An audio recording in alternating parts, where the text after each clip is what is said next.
existem várias coisas que a gente pode dar de comparativo em relação a isso. Uma força como os Estados Unidos, com a influência e tudo mais que eles têm, você entrar num país, você sair é muito complicado. Você sair, por exemplo, do Japão é muito complicado, porque existem forças americanas no Japão até hoje. O Japão é soberano, mas depois que o Japão perde a Segunda Guerra Mundial, e o Japão era um país muito agressivo e muito perigoso, assim, dizem até que se não tivesse tido Hiroshima e Nagasaki, a Segunda Guerra Mundial, para o Japão, tinha durado mais 2 anos. E teriam morrido milhões de pessoas. Então, assim, não estou justificando a bomba atômica, mas alguns especialistas falam sobre isso.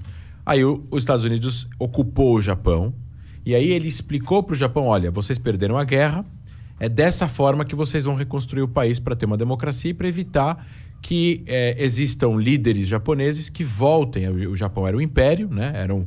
Tinha um imperador, era uma ditadura, etc. e tal, e a partir daí se tornou uma democracia. Mas isso foi através de ajuda dos Estados Unidos. Só que o Japão tinha uma cultura embaixo disso, tinha centenas de anos, tinha União Nacional, tinha uma cultura educacional que podia ser transformada para educar a população, a paz, etc. e tal. A Alemanha, mesma coisa. O Afeganistão não tinha isso. Uhum. Então,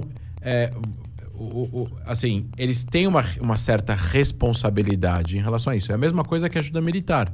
Se eles se comprometem agora, por exemplo, em dar ajuda militar para o Iraque, e eles também tiraram Saddam Hussein, etc. e tal, existe um governo iraquiano, xiita agora, que é a maioria do país, 60%, e existe um exército e por aí vai. E existem sunitas radicais que fazem atentados contra os xiitas e vice-versa. E os Estados Unidos ainda estão no Iraque e existe muita ajuda militar ao Iraque. Se eles simplesmente retirarem essa ajuda, eles têm uma responsabilidade das consequências que essa ajuda gerou nos últimos 20 anos, nos últimos 18 anos. Se eles tirarem essa ajuda do dia para a noite, o exército iraquiano pode sucumbir e, eventualmente, tudo que eles fizeram pode cair em mãos de outros. E o que aconteceu agora é que os Estados Unidos venderam muitas armas para o exército afegão. Eles construíram um exército com ajuda americana de 300 mil homens. Muitos fugiram, muitos desertaram, muitos foram embora.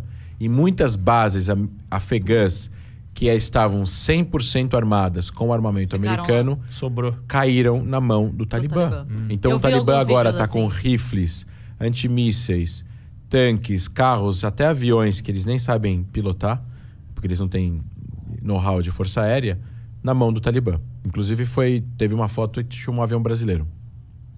Então existe alguma chance de acontecer uma puta guerra ou vai ficar nesse clima tenso assim para sempre? Olha, se o Talibã não violar, por exemplo, o que foi dito, né, não atingir pessoas de fora do país, não começar agora a fazer execuções em massa.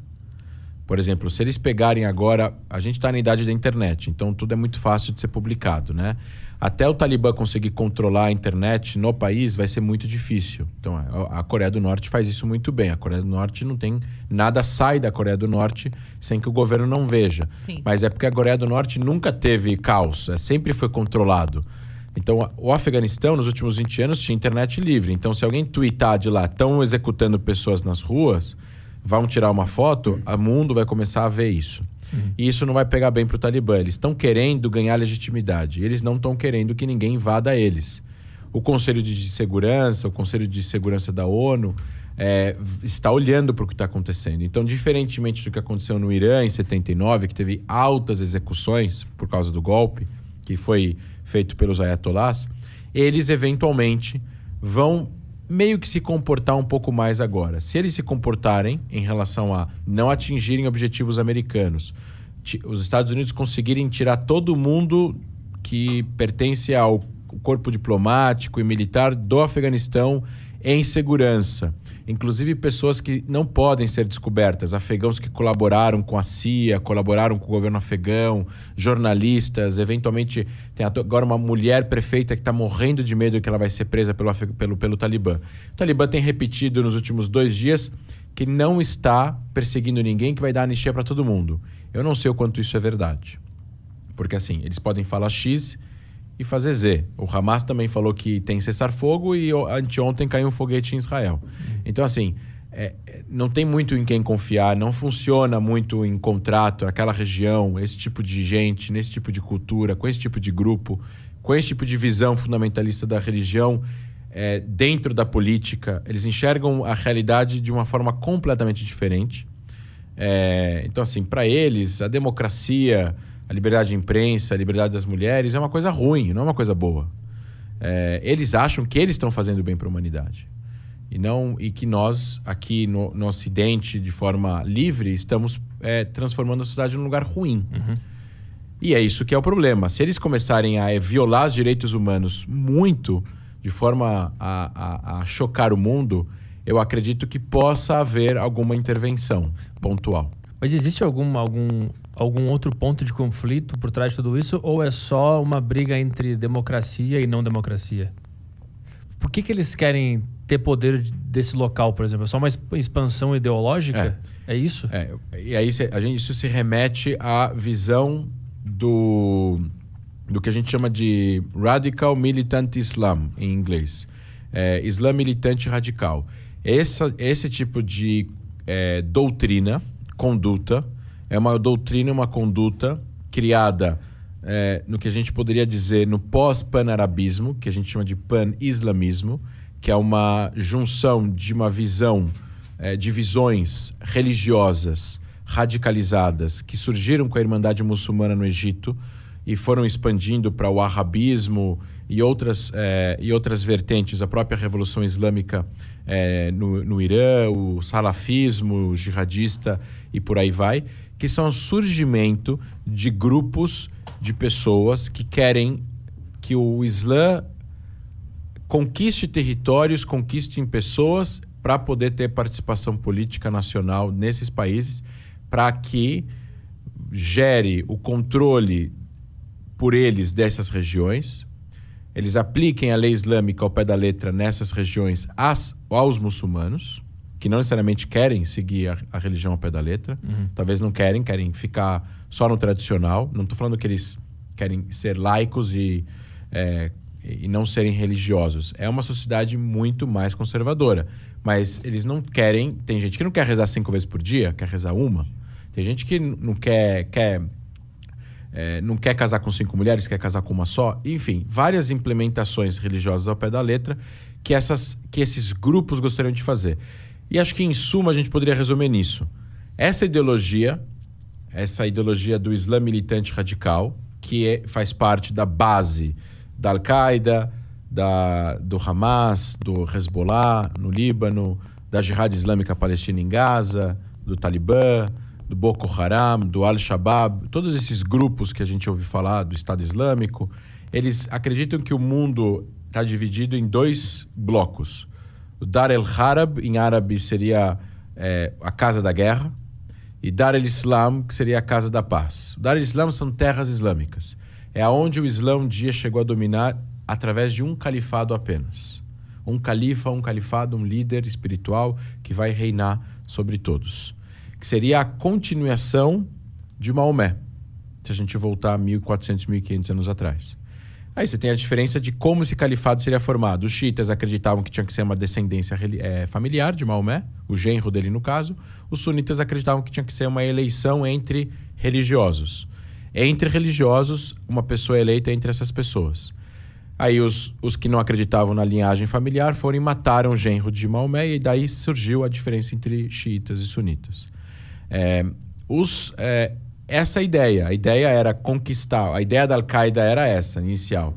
Eles vão atingir... E quem são esses países? Então, assim, para eles, para o Talibã, para a Al-Qaeda, para o Hamas, os países que são geridos por pessoas não religiosas, por presidentes, por reis não religiosos, ou eventualmente por reis que são amigos do Ocidente, são inimigos do Islã e precisam ser derrubados. Então, Israel não tem o direito de existir por esse motivo. Israel não é muçulmano. A Arábia Saudita, o rei tem que cair e tem que vir um líder religioso.